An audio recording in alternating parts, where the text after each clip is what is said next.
Bienvenidos alumnos a la unidad número 9 de la materia de Derecho Procesal Civil y Comercial de la UNCAUS. En esta bolilla vamos a desarrollar el concepto de las sentencias, el contenido de las mismas y también los requisitos que son necesarios para la conformación de las sentencias. Así también vamos a ver la clasificación de las mismas y los efectos que producen. Vamos a analizar el concepto de la cosa juzgada, tanto en su acepción material como formal, como así también la importancia de la misma, y por último vamos a desarrollar todo lo relativo a los modos anormales de terminación de los procesos. Para comenzar con el desarrollo de esta bolilla, podemos iniciar con la diapositiva dando el concepto de la sentencia. Palacio indica que la sentencia definitiva constituye el acto mediante el cual el juez decide el mérito de la pretensión y cuyos efectos trascienden al proceso en que fue dictada, pues lo deducido por ella no puede ser objeto de revisión en ningún otro proceso. En este sentido, Palacio define a la sentencia haciendo hincapié en el concepto de cosa juzgada, más que nada al hacer referencia a que el objeto de este proceso no puede ser revisado en ningún otro proceso. Para poder contemplar a la sentencia dentro del proceso sumario y el proceso sumarísimo, para poder verla con un espectro más amplio, podemos verla dentro del proceso sumario y dentro del proceso sumarísimo. Tanto los requisitos, la importancia de la misma y cómo es la sentencia en cada tipo de proceso. Es como un análisis previo para poder contemplar de una manera más abarcativa el concepto de la sentencia. Comenzamos por la sentencia en los procesos sumarios. En principio, los requisitos que preceden al pronunciamiento de la sentencia definitiva en el juicio ordinario dependen de las actitudes que adopte el demandado en oportunidad de contestar la demanda. Ejemplo de ello es cuando media allanamiento, caso en el que corresponde que el juez falle la causa sin más trámite. Pero cuando, en razón de existir hechos controvertidos, se ha dispuesto la apertura de la causa a pruebas y ésta se ha producido, se deberá continuar conforme lo ordena el Código, es decir, que producida la prueba, el prosecretario administrativo, sin necesidad de gestión alguna de los interesados o sin sustanciarla, si se hiciere, ordenará que se agregue al expediente. Cumplido este trámite, el prosecretario administrativo pondrá los autos en secretaría para alegar. Esta providencia se notificará personalmente o por cédula y una vez firme se entregará el expediente a los letrados por su orden y por el plazo de 6 días a cada uno, sin necesidad de petición escrita y bajo su responsabilidad, para que presenten, si lo creyeren conveniente, el escrito alegando sobre el mérito de la prueba. Se considerará como una sola parte a quienes actúen bajo representación común y transcurrido el plazo sin que el expediente haya sido devuelto, la parte que lo retuviere perderá el derecho de alegar sin que se requiera intimación. El plazo para presentar el alegato es común. El prosecretario administrativo debe abstenerse de dictar la providencia que pone los autos en secretaría para alegar, si comprueba que existe alguna prueba que se encuentra pendiente de producción, porque en tal caso corresponde hacer saber esa circunstancia para que las partes formulen las peticiones a que creyeren con derecho, es decir, para que las partes en este caso pudieran producir la prueba que se encontrare pendiente. En caso de que por advertencia o error el prosecretario disponga poner el expediente en la secretaría para alegar, pese a la circunstancia de existir pruebas pendientes de producción, deberá advertirse dicha situación. Frente al supuesto de que el juez disponga la práctica de la prueba pendiente de producción, deberá declarar la suspensión del plazo para alegar, notificando por cédula dicha resolución. Es decir, que en el caso de que existieran pruebas pendientes de producción, el juez deberá disponer la suspensión de los plazos para que, finalizada la etapa de producción de la prueba, que en realidad ya se encuentra finalizada, pero para que pudieran terminar de producirse todas las pruebas que hubieran estado pendientes, sí se pudiera pasar a la etapa de alegatos.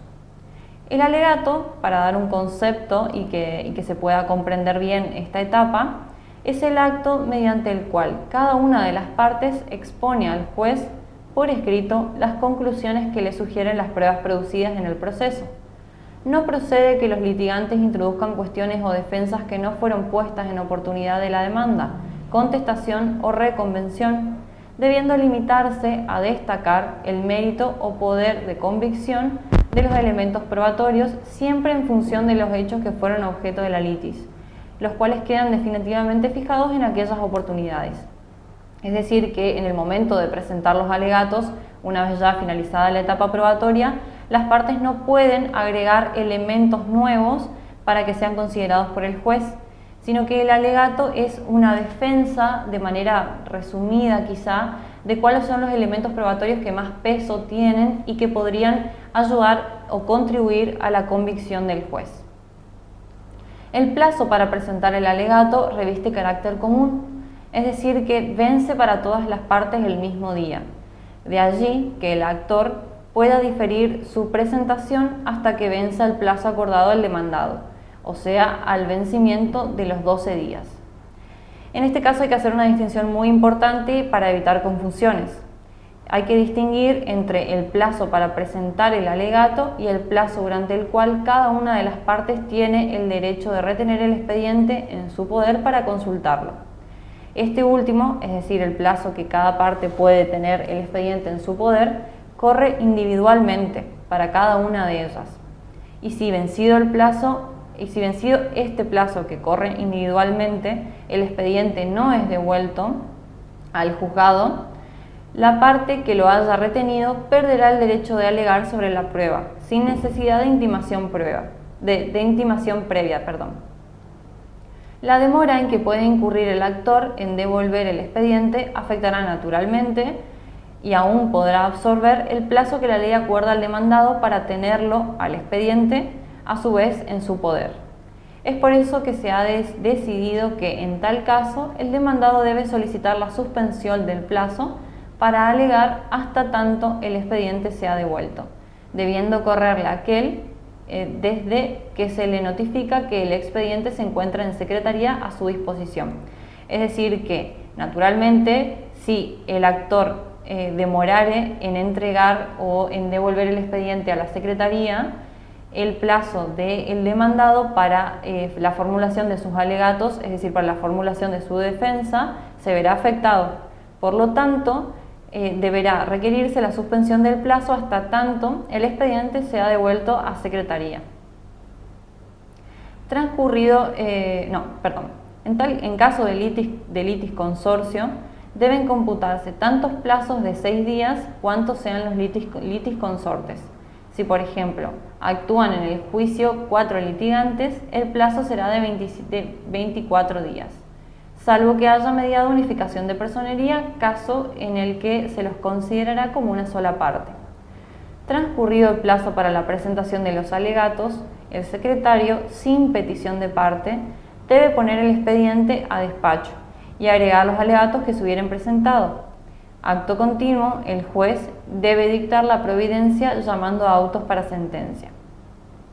Una vez dictada dicha providencia, queda cerrada toda discusión y no procede la presentación de nuevos escritos ni la producción de más pruebas, salvo aquellas que el juez dispusiere diligenciar, conforme sus facultades. Estas pruebas pueden ser ordenadas en un solo acto. El juez, por su parte, debe pronunciar sentencia en el proceso ordinario dentro de los 30 días contados desde que quede firme el llamamiento de autos, conforme lo ordena el artículo 48 del inciso C del Código Procesal Civil y Comercial de nuestra provincia. En el caso de los procesos sumarísimos, no procede en este tipo de proceso la presentación de alegatos, de acuerdo a lo establecido en el artículo 474, inciso 5 de nuestro Código. Y el juez debe pronunciar sentencia dentro de 15 o 20 días de quedar el expediente a despacho, según se trate de un juez unipersonal o de un tribunal colegiado, conforme lo ordena el artículo 48 de nuestro Código Procesal Civil y Comercial. En cuanto a la forma y el contenido de la sentencia, tenemos la sentencia definitiva o de primera instancia, que al referirse al contenido de la sentencia de primera instancia, se enuncian dentro de nuestro código dos requisitos que son comunes a todas las resoluciones judiciales. Tales son los referentes a la mención del lugar y la fecha del pronunciamiento y la firma del juez. A tales requisitos la norma agrega otros requisitos, a su vez, que se los pueden analizar, agrupándolos dentro de las tres partes que tradicionalmente se divide el contenido de las sentencias. Es decir, los resultandos, los considerandos y la parte dispositiva o el fallo propiamente dicho. Es decir, que podemos analizar las sentencias, los requisitos de las sentencias, dividiéndonos en las diferentes partes el contenido dependiendo del contenido de la sentencia. Además, en los resultandos se debe incluir una breve relación de los trámites sustanciales cumplidos en el expediente. Los llamados considerandos, se debe disponer que la consideración por separado de las cuestiones a que se refiere el inciso anterior, que son las cuestiones litigiosas. El segundo requisito exige considerar en el pronunciamiento los fundamentos y la aplicación de la ley, agregando que las presunciones no establecidas por ley constituyen prueba cuando se funden en hechos reales y probados, y cuando por su número, precisión, gravedad y concordancia produjeren convicción según la naturaleza del juicio, de conformidad a las reglas de la sana crítica. Se introdujo por último a dicho inciso un párrafo en cuya virtud la conducta observada por las partes durante la sustanciación del proceso podrá constituir un elemento de convicción corroborante de las pruebas para juzgar la procedencia de las respectivas pretensiones. Esta norma otorga el carácter de argumentos de prueba a las conclusiones que el juez pueda extraer de la conducta observada por las partes durante el desarrollo del proceso. Entre otros casos, tales argumentos pueden inferirse de la negativa a exhibir los documentos de la resistencia opuesta a un reconocimiento corporal o de las respuestas dadas por las partes cuando son citadas a fin de suministrar explicaciones sobre el objeto del pleito. Es decir, que el juez podrá considerar la conducta de las partes durante todo el proceso. En cuanto a los considerandos, constituyen la parte más importante de la sentencia, ya que en ella el juez debe exponer los motivos o fundamentos que le determinan adoptar una u otra solución para resolver la causa. En este tramo del pronunciamiento, el juez debe remitirse a los hechos invocados por las partes, confrontarlos con la prueba que se haya producido, apreciar el valor de esta y aplicar finalmente la norma jurídica mediante las cuales considera que debe resolverse el pleito. El juez no está obligado a analizar todas las cuestiones planteadas por las partes, pudiendo desechar aquellas que considere innecesarias o inconducentes. Se debe agregar, además, que en lo concerniente a la determinación de las normas aplicables, el juez debe atenerse exclusivamente a su conocimiento del orden jurídico vigente, hallándose, por lo tanto, facultado para prescindir de las argumentaciones del orden legal formuladas por las partes, siguiendo el principio iura novit curia, es decir, que el juez conoce el derecho. Asimismo, no siempre constituye requisito indispensable la mención explícita de las normas que rigen al caso. Y finalmente, a la parte dispositiva se refieren los incisos 6, 7 y 8 de las normas mencionadas del Código.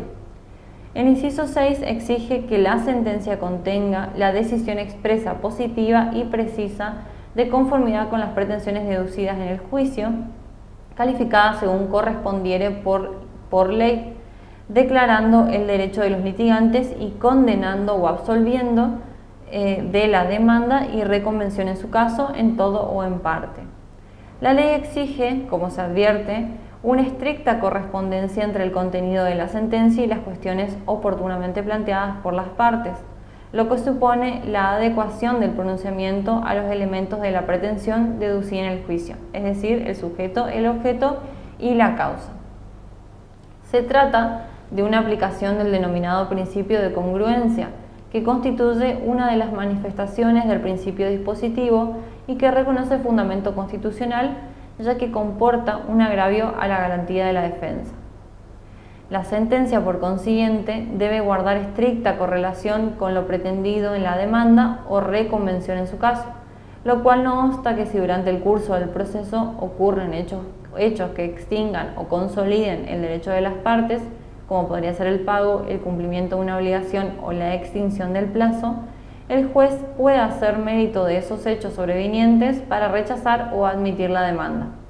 De allí que el Código Procesal agregue en este inciso que la sentencia podrá hacer mérito de los hechos constitutivos, modificativos o extintivos producidos durante la sustentación del juicio y debidamente probados, aunque no hubiesen sido invocados como hechos nuevos.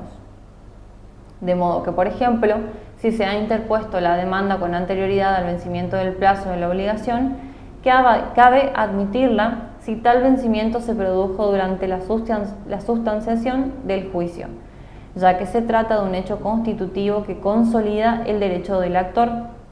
Completa en la parte dispositiva la fijación del plazo que se otorgase para el cumplimiento de la sentencia, si fuese susceptible de ejecución, y el pronunciamiento sobre las costas y la regulación de los honorarios profesionales, como la declaración de temeridad o malicia.